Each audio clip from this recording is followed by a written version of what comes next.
Hello there, welcome to Kickoff Podcast with me, Imoleayo Healer. I'm joined as always by Right Score senior writer Hirafisayo. Let me say shout out to everybody listening to our podcast. A friend of mine, a schoolmate of mine, Abolede Daniel, stopped by listening to our podcast and he was giving a real review of our podcast. Really appreciate to everybody listening to us across the world as well. Sarah Anderson, who is our latest follower on SoundCloud as well. I'm saying thank you, and all of our followers on Twitter as well. Thank you. We appreciate.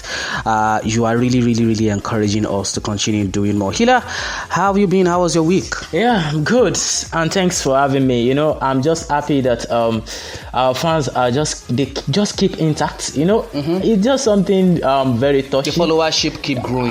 Exactly. So I think they should just continue, keep sharing all our podcasts. We are very excited for this. Thanks for having me once again, and thanks to everyone listening to us across the globe. Call me Ila. That's my name. The Premier League will not be there won't be any Premier League games this weekend. There are FA Cup matches here and there. Liverpool, shameless Liverpool. Yes, shameless Liverpool. You are playing an under 23 and under 18 side of Aston Villa, and you are starting Firmino, Mane, Salah. We're talking about that during the course of the show later on in the podcast. Let's start from Manchester United. The talking point for me, they were knocked out by Manchester City. By the way, it's Manchester City and Tottenham into the Carabao Cup final. It's now in the last since 2014, the Carabao Cup has been won by either Jose Mourinho or Manchester City. So this season again, it will be either Jose Mourinho or Manchester City winning the Carabao Cup. That's not where the talking point is for me. The talking point actually is Manchester United, who have now lost 4 semi-final in a row, back to back. What exactly is the problem for Manchester United? Is it a case of they aren't good enough to play in a final, or is it a tactical dilemma, or what? I don't just know. Is it that they weren't good enough? They lost 3 semi-final last season, and we're all thinking that they are going to put an end to that against Manchester City. Although I'm not one of those people who felt that United had a chance against Manchester City, albeit a rejuvenated Manchester City. What exactly is it with Manchester United? And we're playing at home. You'll be thinking that they'll be pumped up for this. They offered absolutely nothing against Manchester City. Yeah, talking about Manchester United, I think the case of Man United is because they were playing big teams. And it won't be very easy for them to defeat a team like Manchester City. They've been doing well before the semi-final, but the team you face in the semi-final sometimes will be too much for you to handle. And talking about Solskjaer now, Solskjaer doesn't really know how to play semi-final. Let me put it that way. He doesn't really know how to play big teams when it comes to cup. And because I'm very surprised. Talking about the league, Solskjaer played very well against the big teams than playing big teams in the cup. So I think it's just a case of maybe the players he used in the cup is very different from the one he used in the league, and he doesn't know how to manage them. When you are playing big teams in cup like this, you don't go all out to attack. You should do the way Jose Mourinho always do against big teams. It doesn't go all out to attack. So that's one of the reasons I'm confident that Jose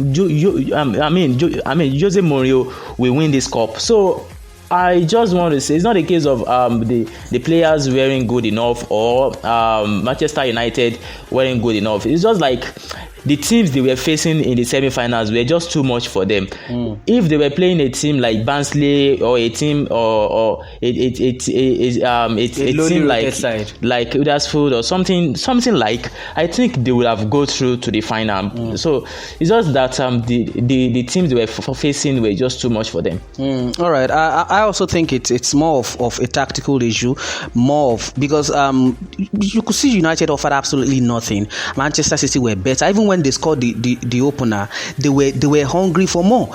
Like, they were going out for the second goal. They weren't sitting back. If United were the one that got the first goal, they would have ultra defense into that ultra defensive mode. But they didn't do that. They went all out, and you could see clearly that the Manchester City were on the attacking side. They weren't interested in sitting back and containing Manchester United. They were more fearless, unlike the first drab Manchester derby we saw earlier in the season that ended 0-0. This time around, Manchester City were clinical. They went all out. They knew what they wanted, and they were into the final. And that will lead me into our next talking point, Healer.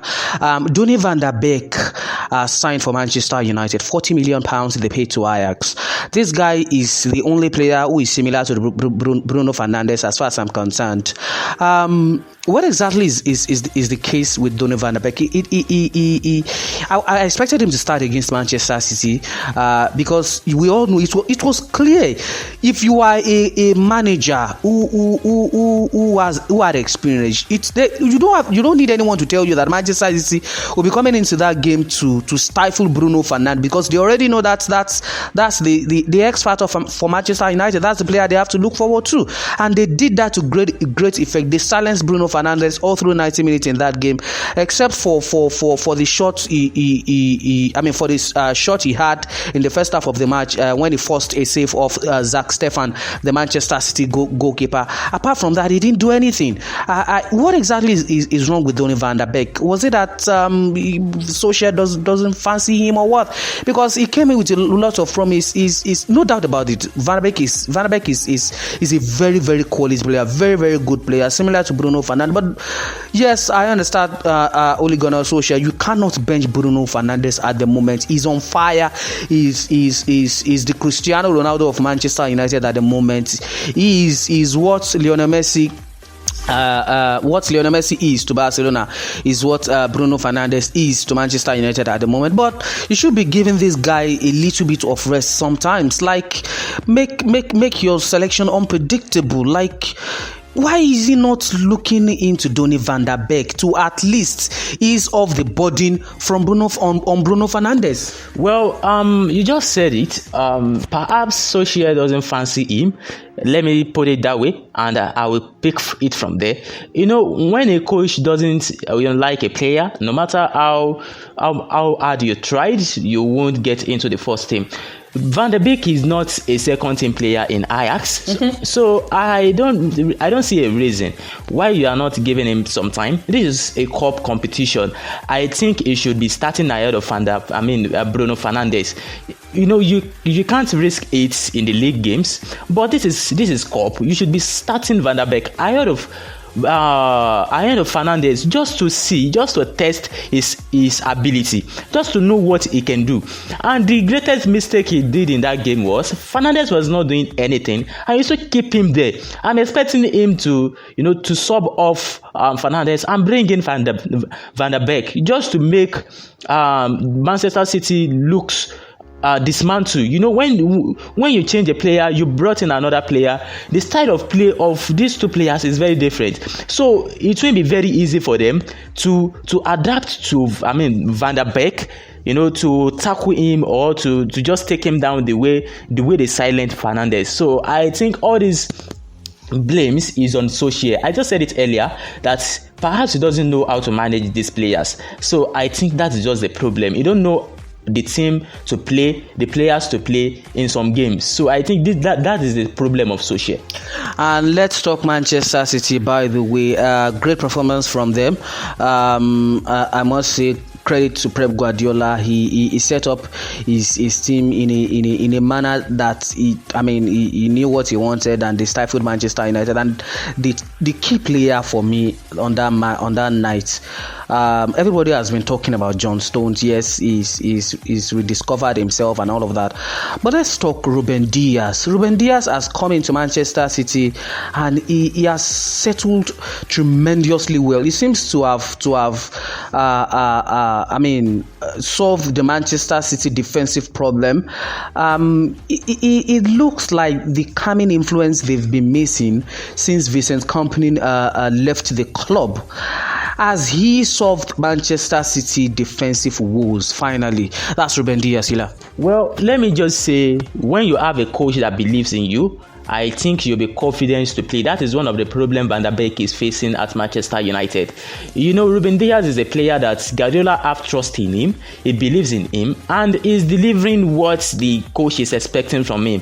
So I don't think it's a case of him settling into the team. It's just that he has a coach that believes in him. He has a coach that wants him to do more, and he's doing it. So I think it's not a case that is solving the problem right now, but he's just doing great things for Manchester City, what Guardiola is expecting from him. All right, good luck to Manchester City. Let's talk the Italian Serie A. AC Milan against Juventus midweek. Everybody expected Milan to beat Juventus, minus me though, because the last 13 meetings between both of them, Juve at the upper edge. Although last season AC Milan won by 4-2, but it shouldn't be any. There shouldn't be any news surrounding that Juventus defeated AC Milan, but most especially when you consider the fact that AC Milan were missing most of their key players and all of that. But should AC Milan read any meaning into this? This should be a reality check for them that they still have to do more if they have to win the league. They still have to go the extra mile if they have to get over the line to win that Italian Serie A title.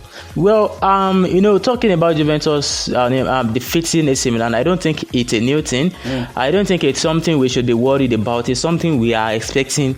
Juventus is not a team you can write off when it comes to big games. So it's not a headache for me, and I'm expecting such results against Juventus. So AC Milan shouldn't be worried about that. They should just focus on the next game and move on. Mauricio Pochettino first game against Saint Etienne as a PSG boss ended 1-0. Should we read any meaning into that?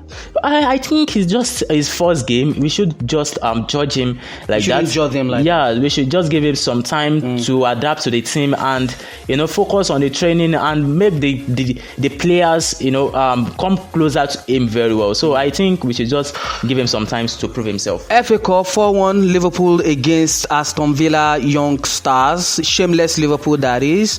But why do you think the Premier League didn't cancel that match? When you consider the fact that 10 first-team players tested positive for Aston Villa, why didn't they cancel that game? Well, I don't selfishness. Really, I don't really know the reason they. Or is it that Aston Villa were the one that didn't want to? Maybe wanted the game to go ahead. Maybe we don't know, but I suspect that if that was a big team, they would have suspended it. I don't really want to judge. I don't know what goes on in that. Fulham game as well was suspended. Fulham is not a big team. Anyway, that's the size of the podcast. The next time you'll be hearing from us would be Monday. Thank you for listening to the podcast. We really, really appreciate everyone. Healer, your final word. Yeah, thanks listening to us. I'm very, very happy. I'm grateful to every one of our fans. SoundCloud, everywhere, Twitter. I'm Spreaker, very, very, YouTube. very grateful. Make sure you stay safe. Wash your hand regularly. COVID-19 is real. Going out there, but I just want all our fans to be safe. Even if you are not our fans, I want you to be safe. Say no to rape. Rape is a cause. I'm leaving you in the hand of Mike Abdul, and he calls this one Orishe Jaffor. Enjoy it. Bye-bye for now. Follow me. If it had not been for Jehovah, waiting I thought